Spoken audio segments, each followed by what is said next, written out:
ഇത് നമ്മളിപ്പോൾ കോടതിയും നിയമത്തെയൊക്കെ ബഹുമാനിക്കും ഒക്കെ ചെയ്യുന്ന ആൾക്കാരല്ലേ നമ്മളെല്ലാവരും. നിങ്ങൾക്ക് എല്ലാവർക്കും അറിയാം, ഞാൻ വലിയ സംഭവമായിട്ട് പറയുമോ അത് ആധികാരികമായിട്ട് പറയാൻ പറ്റിയ ഒരാളൊന്നുമല്ല. ഞാൻ അമ്മയിലെ സാധാരണ ഒരു അംഗമാണ്. ഞാൻ ഒരുപാട് സിനിമ ചെയ്ത് ഭയങ്കര കോടി ഇതായിട്ട് നിൽക്കുന്ന ഒരാളും അല്ല. ഒരു സാധാരണ ഒരാളെന്നുള്ള നിലയിൽ ഒരു കോടതിയിൽ നിന്നൊരു ഉത്തരവ് വന്നു കഴിഞ്ഞാൽ അതിനെ മാനിക്കുക.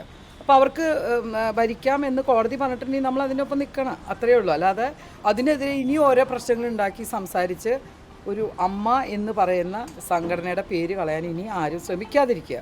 അതിനെതിരെ ഇനി നടപടി എടുക്കണം. ഒരു വാക്ക് പോലും അമ്മയെക്കുറിച്ച് ഇനി ഇതുപോലുള്ള കാര്യങ്ങൾ സംസാരിക്കാതിരിക്കാനുള്ള നടപടിയാണ് ഇനി വേണ്ടത്. കോടതി ഉത്തരവ് നമ്മൾ മാനിച്ചല്ലേ പറ്റൂ.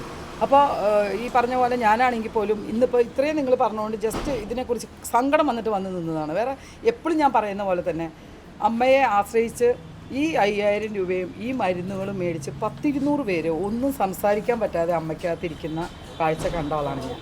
അതുകൊണ്ട് പറയാണ്, ഇതെല്ലാം നിർത്തിയിട്ട് ഇതിനേക്കാൾ അമ്മ എന്ന് പറഞ്ഞാൽ ആ സംഘടനയ്ക്കകത്ത് ഒരുപാട് പ്രഗത്ഭരായ ആൾക്കാരുണ്ട്. സംസാരിക്കാനും എന്ത് ചെയ്യണമെന്ന് ആലോചിച്ച് ചെയ്യാനും പറ്റിയ ആൾക്കാരുണ്ട്. അവർക്ക് കുറച്ച് സമയം കൊടുക്കുക. സമയം കൊടുത്ത് ശ്വേത എന്ന് പറയുന്നൊരു വ്യക്തിയെ ആരോപിച്ചിരിക്കുന്ന കണക്ക് എന്ന് പറയുമ്പോൾ ഞാൻ ഇപ്പോഴും പറയുകയാണ്, ഒരു ഓഡിറ്ററും ഒരു അക്കൗണ്ടൻറ്റും ഉണ്ട്.